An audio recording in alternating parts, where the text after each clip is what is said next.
Good afternoon, everybody. It's great to see so many people in this room today from, I think, various different schools around Ireland. I've been asked to come here to talk about how I got involved in Vodafone, or how I'm in Vodafone, and I have to say the job I do in Vodafone is really cool. But actually I started out, this is my little story, I'm actually, at the moment I'm head of technology business operations, but I didn't start out thinking I was going to be head of technology business operations. Just like you sitting in the chair there, I loved sports. I loved canoeing. Actually, I represented Ireland in the pre-Olympics in canoe slalom. I loved sport. I loved getting involved in anything outside. I always said I get involved in drama or anything like that was going on in the schools. I studied. I loved business studies and accounting. Didn't want to do honours maths. Wasn't great at the maths piece. So took the past paper when it came to my leaving cert. But that didn't stop me actually from ending up in technology. I started off in St. Joseph's College in Lucan. Is there anybody from Lucan here? No. Well, anyhow, so that's the little crest there, and you all have your crests on you today from various different schools. But I started off at St. Joseph's College in Lucan, and I loved sports, so I got involved in like the school's canoe races and things like that, and won medals in that. I won the Liffey Descent as well. So then I ended up loving sport and wanted to do physical education, but to get into PE in Limerick was really high points. So I didn't achieve the points. So I tried to figure out how was I going to get to that point. So I went to Waterford IT and I studied recreational management. So I did a Bachelor of Arts degree in recreational management.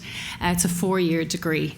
And again, it was a cross between, it was business. You did a little bit of technology, and you learned how to manage a leisure centre in a sense. But whilst I was in college, and I would encourage everybody, whilst I was in college, I took a part-time job. I became an aerobics instructor, I learned to be a swimming instructor, and I worked in Stewart's Sports Centre in Palmerston. So I came home every weekend and worked in the sports centre and learned new skills, in terms of integrating with people, socialising with people. So that really helped along my career journey. Then I suppose when I finished my degree, I was looking for a part-time job, And my sister actually worked for ESAT Digiphone, as you see the little emblem up there. I used to call it ESAT Dodgy Phone, because at that stage, I think the network was so poor at the time, and everybody had a big, huge handset. I don't know whether, hands up who has a mobile phone in the room? Yeah, pretty much everybody in the room has a mobile phone. So, but what I was involved in, I got in and got an admin role, and I was working in billing. And I was basically putting your bills into an envelope and getting them posted out. But Dennis O'Brien at the time, there was a job opening for a billing analyst. And although I didn't have an IT background, it didn't matter. I had a degree, I was organised, I got involved in projects, and I could deliver, and I was determined. So I went for the job and got the job, and was delighted with that, and progressed my way up into sort of the IT space. And learned how to configure new programs and packages into billing systems. They set me on a training course, and I went over to the UK. It was great, and learned how to configure products and packages into systems. So when you see Vodafone Red in all the stores, what I would have done then would be build that proposition into a system so that you could basically get a bill in the post for the service you were getting. So ESAT Digiphone then was bought over and by ESAT BT, and then it became BT. And I wanted to look at new opportunities. I was young and I wanted to travel. So I was headhunted by a girl in e-tail management services, and I got to travel the world in Europe, Central Europe, and implement a CRM billing system. So again, I upskilled myself, did project management courses that were available in the job, and then ended up working in Prague, Budapest, and various other opcos related to that company, and utilised those skills and learned there. And then an opportunity came up in Vodafone. But how I actually leapfrogged into Vodafone was, the e-tail management services closed down, and all the group centred office or headquarters moved to Austria. So I was basically made redundant. but that's fine. So looked back and said, you know what did I really, really love? And I went, I really loved, sport. So I went back to touch base with my network of people, and ended up working in St. Kevin's school in Crumlin for a while, just teaching kids, PE, just as a substitute teacher, and really enjoyed that. But again, I was headhunted again and applied for a job in Vodafone, and again went back into the billing space again. But I have to say, like, in terms of what I work at, if you look at this little graph over here, the red boxes, it's a balance between, I love sport, but I also am involved in technology. I've involved throughout my career over the last 14 years between being billing analyst, billing development, CRM and billing, project management.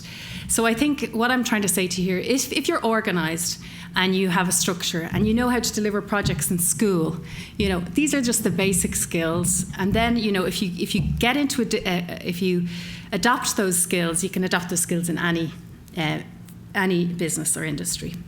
So in terms of what my day looks like in my job, I have a cool job. Vodafone is an absolute great place to work. I actually get up in the morning, I get into the office, I have no desk, it's free desk policy, so I come in on the floor and bunk myself where I want to sit, where there's a free seat.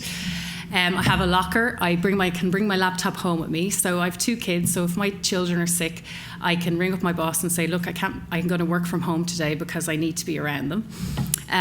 It's in terms of environment, everybody's supportive. We're all ambitious and competitive, and we always want to make it easiest for our customers. So what my day looks like, and you can see a few pictures there. I have 4 people on my team. One of the person on my team basically deals with the enterprise customers in terms of sales. So he would communicate our best network story. So we have the fastest, best network in the country compared to our competitors, and we benchmark against them month on month. We're rolling out 4G, and we obviously are not the first in the market to do this, but we will be rolling it out at high quality and high speed. Another area of my team, and Glenda's actually in the floor there, we look at our energy management. So that was Ronan when he spoke about energy. Vodafone want to be recognised as the most sustainable brand in Ireland. And this year we're very proud to say, because you see our Taoiseach there in the picture, that we came first in the energy management section in terms of what we did, we retrofitted Mountain View building to make it more energy efficient. So I'm sure in your schools you're involved in energy projects. Sorry, hands up who's involved in energy projects? Or environment? Or the green agenda? Do you look at your waste disposal? No? You all have your green hats. Do you do it at home? In terms of switch off the light if you're coming downstairs. That's what my dad used to say. Yeah. So, the things like we're trying to make sure that we're trying to reduce our CO2 emissions into the environment. And we do a lot of good things there. That's the building. As you see over there, that's the building, the headquarters for Vodafone. We're out in Mountain View in Leopardstown. And I have to say, I'm so proud to work in Vodafone as a company. It's exciting and challenging every day. I get to come to talks like this, which is, it's really inspirational to be able to come here and, see so many people on the floor here and wanting to know about opportunities and how to plan out their career. And as I say here, I started out wanting to do recreational management, and now I'm head of technology business operations in Vodafone. So your career can go any way you want, as long as you're ambitious, competitive, and always try and develop and learn new skills and take those opportunities when they come to you. So that's my sort of journey. What I wanted to show to you on the next slide is a short video, and the guy behind me is going to click play, around YSI. So Vodafone sponsor Young Social Innovators. And does everybody know about Young Social Innovator? Yeah. Okay, great. So you'll like this video. So I'm going to leave on this clip here. All right.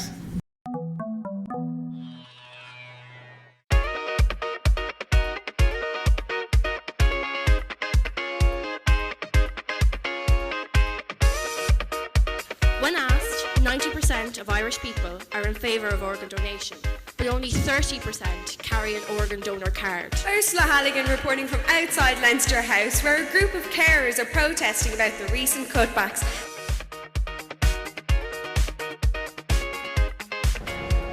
Good morning. Good morning to you, sir. Oh my God! We focus on teen mental health this year. We aim to promote sexual education in schools. We started doing child abuse as a project a couple of months ago.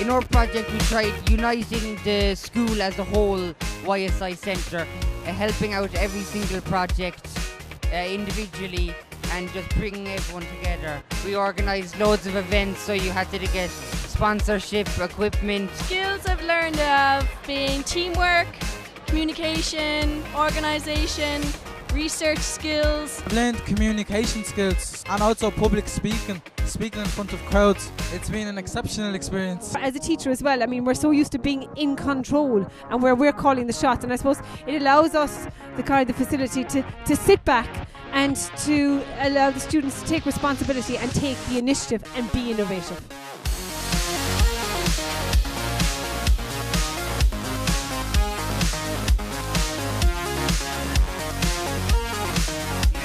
This room when John O'Dowd and myself came into it was absolutely powerful, and I just want to congratulate everybody who's been involved in this outpouring of enthusiasm, energy and just sheer delight. It's great to see so many young people having a ball, getting involved, doing things, exploring different kinds of avenues, undertaking different sorts of projects and basically doing what you're supposed to do in transition year. The winner and the title holders of Young Social Innovators 2013 Bring Organ Donation into Education from Eureka Secondary School, Kells, County Meath. Absolutely delighted. I couldn't be more happier. Like, we tried so hard over and over again to get everything right, and it just came through in the end.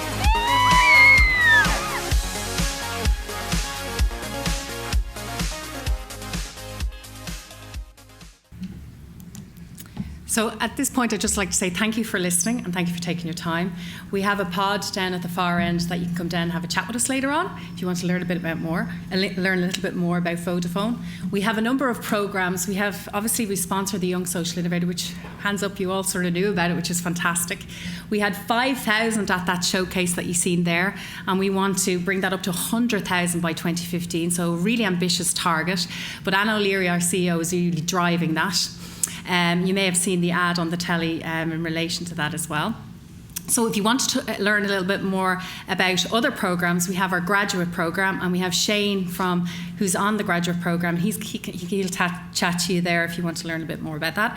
And Deirdre on my team, she's going to talk to you about the Vodafone Technology Internship Program. So when you're going through college, if you want an intern placement, you can have a chat in relation to that. And also, if you have any other questions, please pop down to us. We'd love to chat to you all. Thank you.